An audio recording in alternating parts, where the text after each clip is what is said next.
Hello friends, welcome back to my channel. আসসালামু আলাইকুম। আমার চ্যানেলের পক্ষ থেকে আপনার সবাইকে স্বাগতম।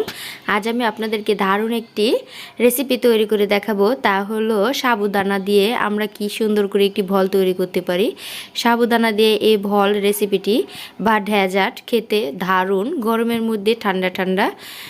এখন আমি কিভাবে তৈরি করব তা উপকরণগুলো দেখাবো।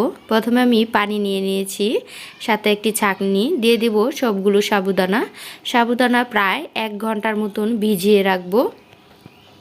ভিজিয়ে রাখলে তারপর মোটা মোটা হয়ে যাবে, ফুলে দানাগুলো অনেক সুন্দর দেখা যাবে। তারপর আমি 1 ঘন্টার পর ফিরে আসব, আবার 10 মিনিটের মতন ছেঁকে রেখে দিব, পানিগুলো ঝরে পড়ে যাবে। তারপর এইভাবে নিয়ে পানি থাকবে না এই সাবুদানাগুলো। এরকমভাবে স্বাদ মতন লবণ দিয়ে ভালো করে মেখে নিব সাবুদানাগুলো।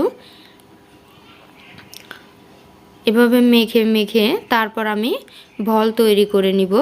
তাহলে আমরা বলতে পারি সাবুদানা বল। এই বলটি খেতে অনেক অনেক ভালো লাগে, ছোট বড় সবাই পছন্দ করে। আপনারা সবাই বাসায় এভাবে ট্রাই করবেন। একবার ট্রাই করলে বারবারই খেতে ভালো লাগবে, বারবারই বানিয়ে নেবেন। এরকমের চাপ দিয়ে দিয়ে আমি বল বানিয়ে নিব। আমার এই ভিডিওটি ভালো লাগলে অবশ্যই সাবস্ক্রাইব করে দিবেন, লাইক দিবেন, কমেন্টে জানাবেন যে যেখান থেকে দেখতেছেন।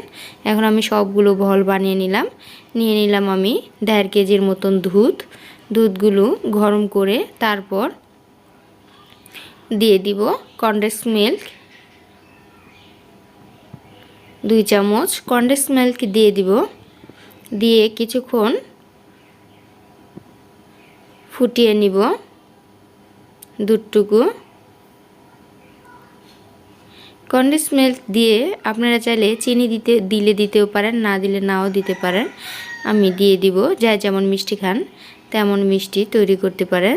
দিয়ে 2 চামচ কনডেন্স মিল্ক দিয়ে দিলাম। তারপর আমি সবগুলো সাবুদানা বলগুলো দিয়ে দিব, জাল দিয়ে কিছুক্ষণ দুধটুকু গরম করে জাল দিয়ে এরকমভাবে সবগুলো দিয়ে দিব। চুলার জাল হাই হিট করা যাবে না, লো হিটই রাখতে হবে। তা না হলে সাবুদানাগুলো সিদ্ধ হবে না, দুধ শুকিয়ে যাবে।